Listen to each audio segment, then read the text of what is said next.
prendre info, on a acheté rond babako. Mais quelques détails importants pour nous toujours vérifier. Pour bouteille étoile la fermée avec un plastique tête rouge pour les l'eau qui l'a pour protéger l'eau.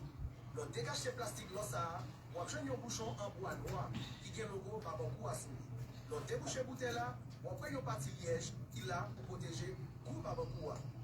Étiquette là qui a le logo babako à soumis, médaille à Haïti écrit en blanc. Bouteille type là lui-même, il marron. Babako écrit sur le bouchon.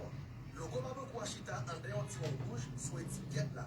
Lui-même tout, il y a médaille avec Haïti écrit en blanc. Le passé des trois bâtis bouteille plate là, on sortir écrit sur Babako. Tout produit qui sortit dans ici Babako passe en contrôle qualité et standard international. Qui donne, il dit l'autre. Nous ne pas prendre en faux. Pas oublier, consommer alcool à contrôle.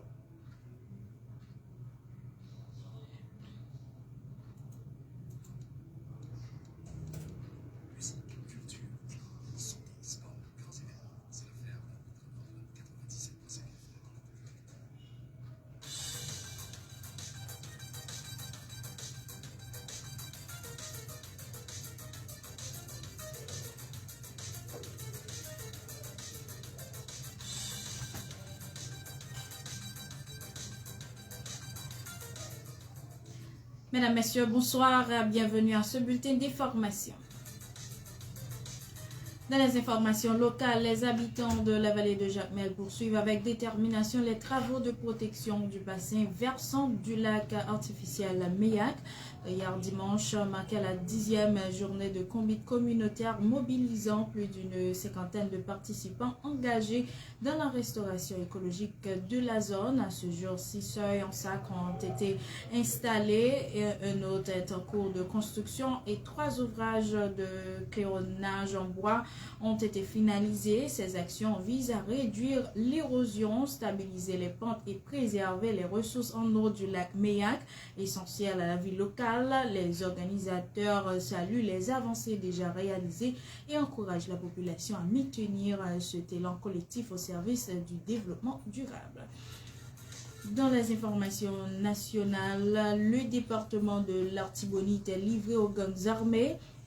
Face à ce constat, le RNDDH lance un appel aux autorités qui, selon l'organisation, ne font preuve d'aucune pitié pour la population artibonitienne qui subit quotidiennement la violence des gangs. Selon l'organisation, en 9 mois, les bandits ont tué plus de 84 personnes dans le département de l'Artibonite. Sur 17 communes que compte ce département, 8 sont entre les mains des bandits. Lester, Grosmont, Liancourt, La Chapelle, Verrette, Marchand-des-Salines, Montrouy et Petite-Rivière de l'Artibonite. Les autorités qui n'ont rien fait pour apporter de support face à la population victime qui pour l'heure est livrée à elle-même. Le pouvoir de facto préfère dilapider les fonds publics en lieu et place de combattre les gangs.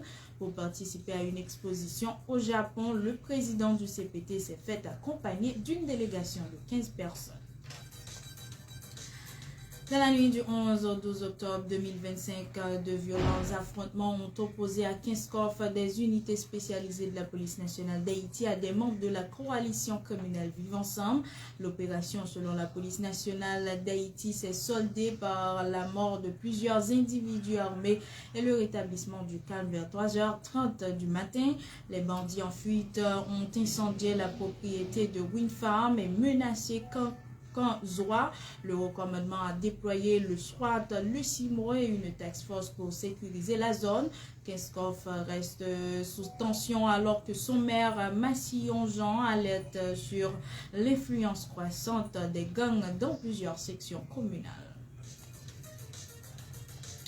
La direction centrale de la police judiciaire a mené une importante opération à Lalu samedi qui a abouti au démantèlement de réseaux de faussaires spécialisés dans la fabrication de faux permis de conduire, falsification de passeports, des sceaux de diverses institutions publiques, des actes de naissance et de mariage, des diplômes de baccalauréat ainsi que des cartes de crédit et des livres authentiques de passeports détournés à des fins illégale. 12 individus ont été interpellés par les agents de la DCPJ. Selon les informations obtenues par Radio Métronome, ce réseau opérait dans plusieurs secteurs administratifs et financiers, ce qui laisse envisager la possible complicité de certains agents de l'État. Actuellement, la DCPJ poursuit son enquête afin de déceler tous les complices et de retracer l'ensemble de la filière impliquée dans ce vaste trafic de faux documents. Non-renouvellement de la loi Hope, le gouvernement haïtien a pipé mot. Pendant ce temps, Lionel Delato, qui a été nommé ambassadeur des États-Unis pour faire le lobbying pour cette loi, a piteusement échoué au moment où le Congrès américain n'a pas eu le temps de prononcer sur la loi Hope. Laurent Saint-Cyr, le représentant du secteur privé au CPT, a priorisé sa participation à une exposition au Japon. Son intérêt pour cet événement a montré que la conservation des emplois dans l'économie haïtienne n'intéresse pas le président du CPT, qui affiche son incompétence dans tous les dossiers. Depuis le Japon, le président du Conseil présidentiel de transition, Laurent Saint-Cyr, a accordé une interview exclusive au journal Le Nouvelliste hier dimanche, en visite officielle à Tokyo et à Osaka dans le cadre de l'exposition universelle 2025. Il a expliqué les raisons et les retombées de son déplacement. Le coordonnateur du CPT a indiqué avoir rencontré l'empereur Naruhito et le premier ministre Ishiba, avec lesquels il a échangé sur la situation politique et sécuritaire d'Haïti. Le Japon s'est dit prêt à soutenir les démarches haïtiennes auprès des Nations Unies pour renforcer la nouvelle force internationale de sécurité. M. Saint-Cyr a aussi plaidé pour la relance des activités de la JICA en Haïti et salué la participation du pays à l'exposition universelle d'Osaka malgré quelques contraintes logistiques. Il a souligné la visibilité positive d'Haïti à travers les prestations artistiques et culturelles.